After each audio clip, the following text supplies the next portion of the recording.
doing today? Thank you for coming back to my channel. Whatever this is, a channel. I don't know where this video is gonna end up at some point, but welcome back. So thank you for coming back for this is episode 3, if I'm not mistaken. This should be episode 3 of our building series. So this is gonna come a bit late because we had some challenges with the project, and I'm going to talk about those challenges today. Hopefully someone is going to learn something from this video and maybe avoid some of the stuff or some of the pitfalls that I fell into. Again, the primary purpose of this channel is to be as transparent as I can possibly can in this building project, so that other people that are going to endeavor into the same kind of projects out there, they are able to anticipate what they are going to face and to have contingencies around those situations. Because again, context, Zimbabwean was building a house, was building a home back in Zimbabwe, but I'm not based there, so I'm mostly working with delegation. I'm delegating tasks, I'm delegating resources to the different people that are on the ground that are helping me on a voluntary and also on a contractual basis.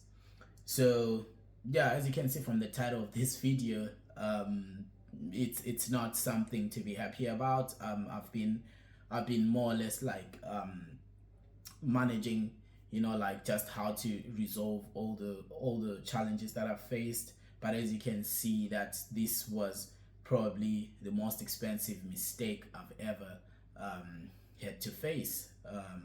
So the last video we talked about picking a contractor.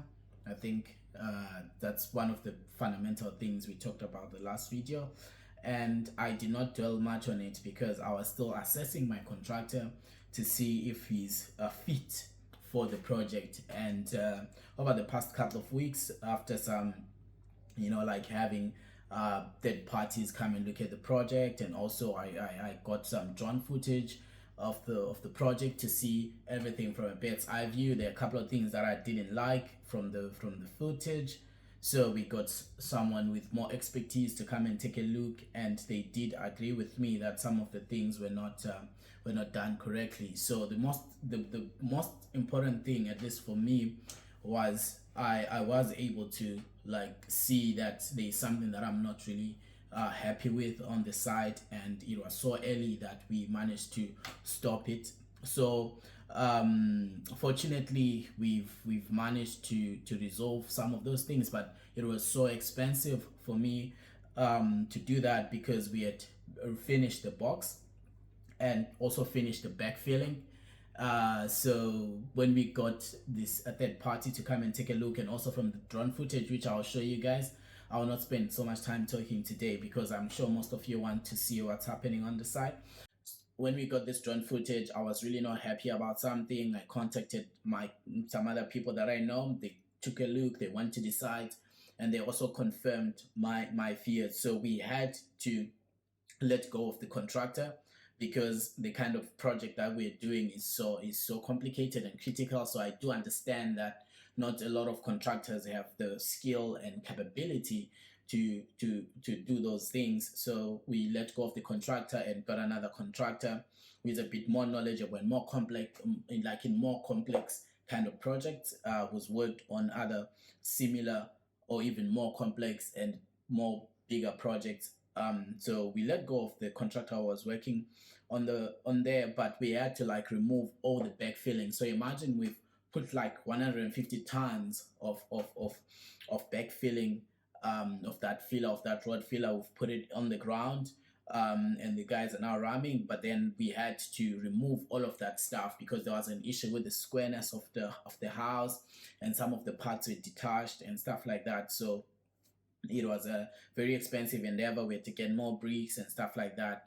So this is the reason why I've not been here to